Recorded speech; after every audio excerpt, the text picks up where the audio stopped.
et du Fils et du Saint-Esprit. Amen. De l'Évangile de Jésus-Christ, selon saint Luc au chapitre 14, versets 15 à 24.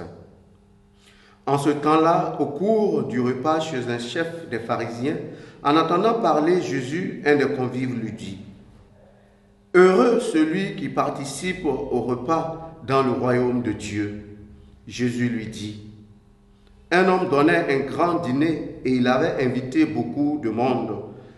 À l'heure du dîner, il envoya son serviteur dire aux invités: « Venez, tout est prêt. » Mais ils se mirent tous unanimement à s'excuser. Le premier lui dit: « J'ai acheté un champ et je suis obligé d'aller le voir. Je t'en prie, excuse-moi. » Un autre dit: « J'ai acheté 5 paires de bœufs et je pars les essayer. Je t'en prie, excuse-moi. » Un troisième dit: « Je viens de me marier et c'est pourquoi je ne peux pas venir. » De retour, le serviteur rapporta ces paroles à son maître.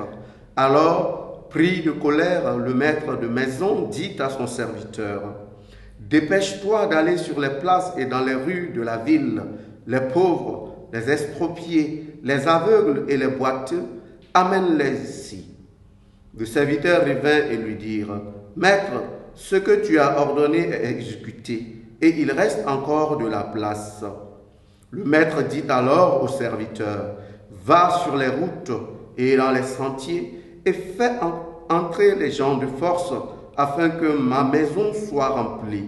Car, je vous le dis, aucun de ces hommes qui avaient été invités ne goûtera de mon dîner. » Acclamons la parole de Dieu. Louange à toi, Seigneur Jésus. Bien-aimés dans le Seigneur, l'évangile de ce jour nous montre que le salut que le Seigneur nous apporte est ouvert à tous les hommes. Et il ne s'agit pas de se mettre dans cette attitude de ce pharisien qui est capable de reconnaître justement le bonheur qu'il y a à vivre dans le royaume avec le Seigneur, mais de ne pas mettre les conditions pour y accéder. Et le Seigneur nous interpelle justement par rapport à cela.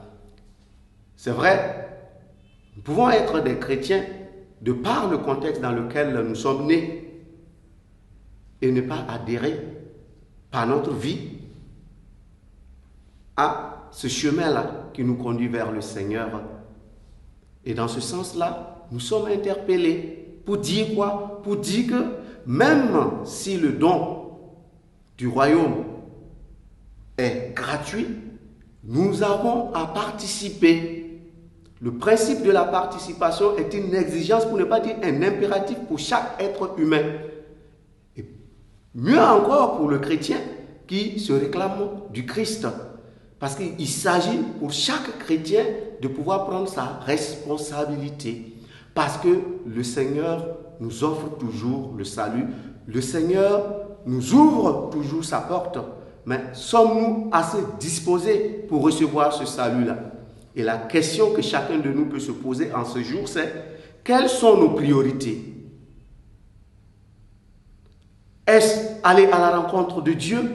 Ou bien c'est se retrouver dans ces attitudes-là où nous avons toujours des prétextes pour ne pas adhérer à ce salut-là, pour ne pas faire un pas de plus vers ce salut-là? Voilà la question que chacun de nous peut se poser au cours de cette journée.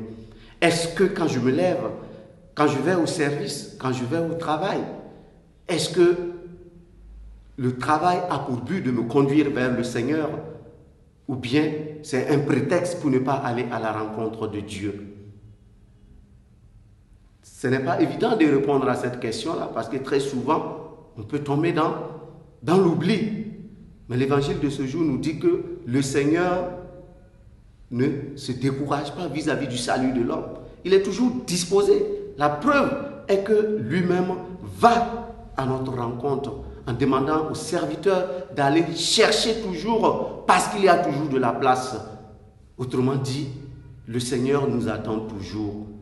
Donc à chacun de nous de trouver, créer du temps pour le Seigneur, à chacun de nous de pouvoir mettre le Seigneur dans ses priorités. Au cours de cette journée, nous allons demander au Seigneur qu'il nous donne la grâce de dire oui à son salut, mais surtout que nous soyons capables de reconnaître justement ce salut qui nous est apporté. Loué soit Jésus-Christ.